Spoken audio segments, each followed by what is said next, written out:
Chapter 283, Idea. Gardner Martin's butler, Faustino, didn't leave the room after guiding Lumion in. Instead, he opened his arms with a smile. "Welcome, new brother. You're also a member of the Iron and Blood Cross Order."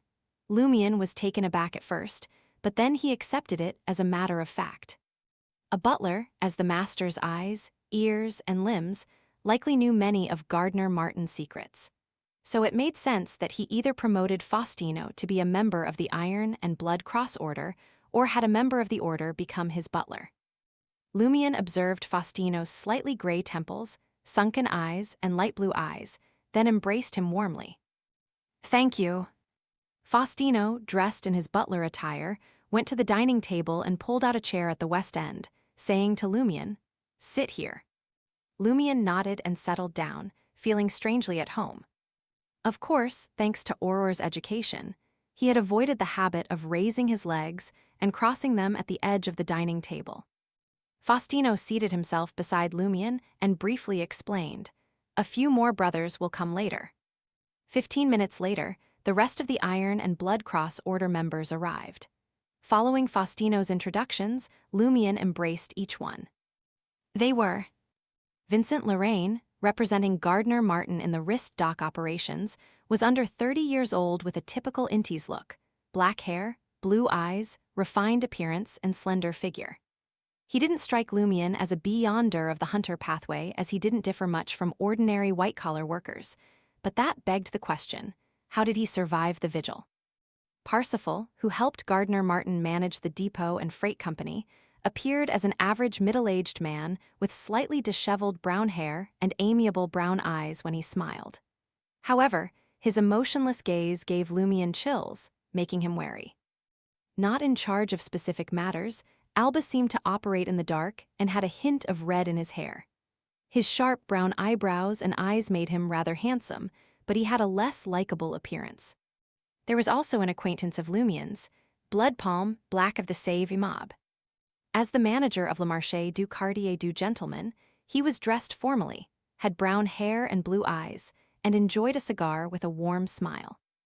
Lumion had suspected that the Save-Imab had an official member of the Iron and Blood Cross Order secretly monitoring the market district and their activities. However, he hadn't expected it to be Bloodpalm Black, who didn't stand out at all. Lumion had initially thought it might be Baron Brignies or Rat Christo, but it turned out differently. Strangely, Black bore a resemblance to Gardner Martin. With Faustino and Lumion, there were now 6 members of the Iron and Blood Cross Order present. In the past, Lumion had criticized, "Isn't it too much for a regional mob like the Save-Imab to have 5 or 6 beyonders?" But now, he found it unsurprising. As a secret organization with a long history, it was normal for the Iron and Blood Cross Order to have such influence and heritage. Even its subsidiaries enjoyed abundant resources. After exchanging pleasantries, Butler Faustino introduced the items on the table to Lumion. "In the ensuing ritual, the goblets will be our weapons. They can also be used as cannons. Red wine will be ordinary explosives, white wine will be potent explosives, food will be the components, and knives and forks will be sharp swords." Lumion listened quietly, wondering if there was something odd about their thinking. Are they too self-aware? Or is there some mystical significance to this? By the time Faustino finished speaking, Gardner Martin, now wearing his tailcoat and an iron cross medal embedded with a ruby over his chest, entered the room. He stood on the east side of the long dining table, facing the 6 seated members on the west side. With a swoosh, the 5 members, excluding Lumion, stood up in unison. Oh, Lumion inwardly sighed as he rose to his feet. "Good evening, co-sir." Faustino, Black, and the others greeted him in unison. Lumion was slightly slower to respond. Gardner Martin motioned for everyone to take their seats and smiled. "We'll officially begin the ritual when the supervisor arrives. Seal, let me tell you what the corps you're about to join represents." Gardner Martin locked eyes with Lumion, his tone growing more serious. "We are all members of a secretive organization with a history spanning centuries. It's known as the Iron and Blood Cross Order." Lumion didn't show any intentional surprise or dismay. After all, the name sounded rather ordinary. Albus, the young man with dark red hair sitting at the edge of the dining table, seemed about to speak, but Gardner Martin shot him a stern look. The commanding officer of the Iron and Blood Cross Order turned his attention back to Lumion. Nearly 300 years ago, a few influential figures established the Iron and Blood Cross Order. They believed that deities were merely powerful beyonders, and no matter how you look at it, even the weakest beyonder is fundamentally different from ordinary people. Our philosophy is that regardless of how one obtains beyonder powers, they should be recognized and treated with a status above ordinary people. However, the two churches and the government only acknowledge the beyonders they nurture. They also insist that supernatural powers should be concealed from ordinary folks as much as possible. This goes against nature and the course of history. We must change it. This also means we have to oppose the government and the two churches, but there's no need to fear. We possess sufficient strength and true demigods. In the future, if the two churches are willing to accept wild beyonders and acknowledge their statuses, we might consider cooperating with them. In other words, the ultimate goal is to overthrow the government and establish a country where beyonders hold positions at all levels. Lumion interpreted Gardner Martin's words from his own perspective.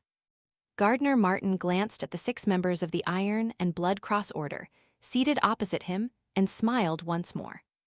Our Iron and Blood Cross Order's strength is mainly concentrated in Intis, with over a third of our members based in Trier. As you can see, we have many powerful brothers in the Market District alone, and even more beyonders under our control. I am the commanding officer, responsible for leading you and handling various matters in the Market District. Above me are several branch presidents, also referred to as deputy brigade commanders. Each of them is a true and powerful demigod. Above the branch presidents is our Iron and Blood Cross Order's president, also known as the brigade commander. He is a mysterious and formidable figure. Below me are NCOs. When we have more than 10 brothers in the Market District, I'll appoint 2 NCOs to assist me in management. NCOs receive additional resources and support. Is this some kind of military game? Lumion guessed from the titles of the different levels within the Iron and Blood Cross Order. Gardner Martin turned his gaze to the door and spoke. Apart from that, we also have many supervisors. Each supervisor acts independently and patrols the areas under the jurisdiction of different commanding officers. In the future, if anything happens to me and I exhibit any abnormalities, you must find the supervisor immediately and report the situation to him. Similarly, if you discover that the supervisor has done something abnormal, inform me immediately. Gardner Martin grinned playfully at Lumion and said, "Seal, let me introduce you to Olsen, the supervisor in charge of the Market District." Perplexed, Lumion followed Gardner Martin's finger and looked at the door. In the next moment, a tall, thin man in a blue vest and black suit entered the room. The man had short auburn hair, reddish-brown eyes, thick eyebrows, and a wild beard. He resembled a famished bear. As Lumion recognized Supervisor Olsen, his pupils widened. It was the traitor he, Christo, and Simon had encountered underground. Lumion vividly remembered that he had been nothing but a head and a blood-stained spine. He had been pursued by another headless monster, both of which were extremely dangerous. Yet, here he was, underground and appearing at Gardner Martin's house. Lumion couldn't help but glance at Olsen's hands, noticing his fair skin and the small suitcase he carried. He has a body again.